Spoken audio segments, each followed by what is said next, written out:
Hi, I'm Jessica, and this is the Martin Yale 1217A AutoFolder.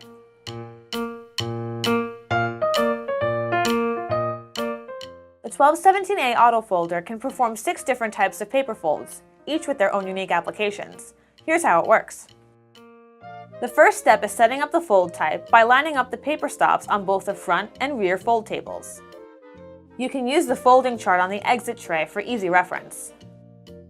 Next, adjust the paper guides on the feed table assembly to the desired paper type to be folded.